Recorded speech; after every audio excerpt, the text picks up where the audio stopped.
खबर मुजफ्फरनगर से। Ziaul Uloom public school के वार्षिकोत्सव में इस्लामिक शिक्षा का आधुनिकीकरण दीन और दुनिया के दरमियान एक रास्ता विषय पर सेमिनार का आयोजन किया गया, जिसमें वक्ता के रूप में प्रमुख समाज सेवी सर्व सामाजिक संस्था के अध्यक्ष मनीष चौधरी, मौलाना आलम शिया, मौलाना शाहनवाज खान इंग्लिश लेखक, मौलाना खालिद मोहतमिम चिरागया मदरसा आदि ने विचार व्यक्त किए।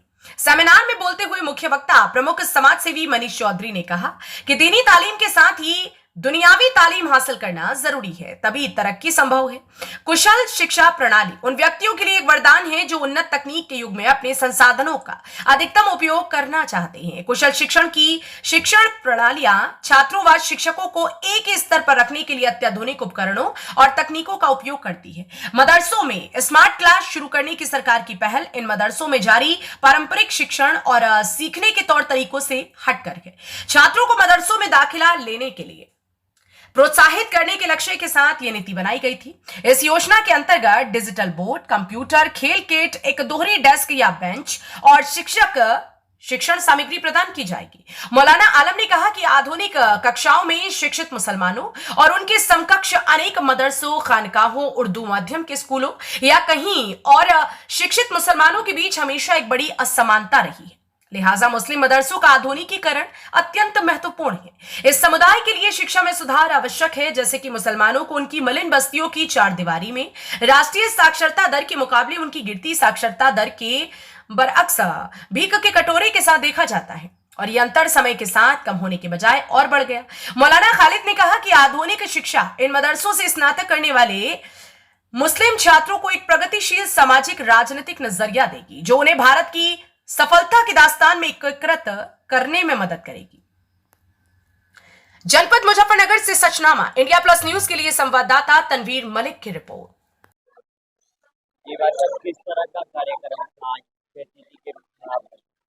देखिए मान्यवर, आप देखते हैं कि जियाउल पब्लिक स्कूल है काला पार के अंदर। आज इसका वार्षिक उत्सव था और सबसे बड़ी चीज़ है, छोटे छोटे बच्चों ने पूरा साल मेहनत की है, उसका जो उनको प्रयास, जो रिजल्ट था वो आज दिया गया। यहाँ पर एक चीज़ मुख्य बात यहाँ पर रही है कि इस्लामिक शिक्षा का अधिग्रहण कैसे किया जाए।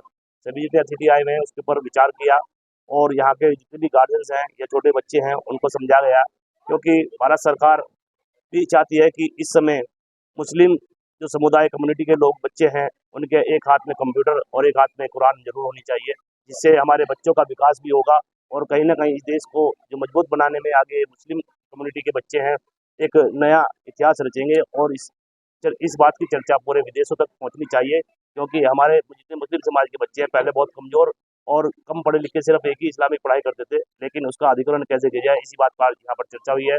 मौलाना आलम जी भी हमारे साथ हैं, अजीत जी भी हैं और हमारे डॉक्टर साहब भी बीच में।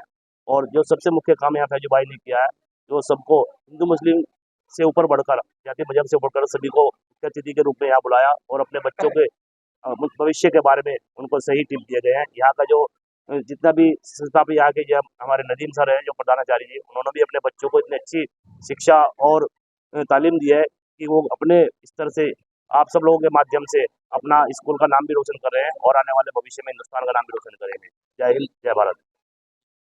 जी सर, आपका my name is Nadeem Khan, principal Ziaul Uloom public school.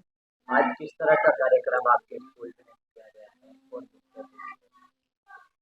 आज हमारे स्कूल में 23rd annual day function celebrate किया जा रहा है। आज के इस प्रोग्राम के मुख्य अतिथि मनीष चौधरी, अध्यक्ष सर्व समाज संस्था रहे।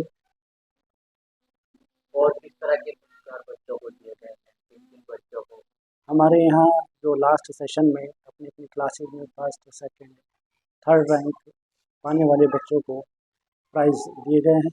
इस मौके पर हमारे स्कूल के बच्चों ने काफ़ी कल्चरल प्रोग्राम, देशभक्ति प्रोग्राम, नाटक पेश किए हैं, जिनको मेहमानों ने काफ़ी सराहा है। इस तरह के कार्यक्रम से क्या मैसेज देने की कोशिश है? इस तरह के कार्यक्रम से ये मैसेज देने की कोशिश की जाती है कि हमारे स्कूल के बच्चों के अंदर जो टैलेंट होता है वो सभी के सामने उसको एक्सपोज कर सके। ना जाने कौन बच्चा कब आगे चलकर क्या बने और वो एक बेहतर नागरिक बन सके हमारे देश के लिए।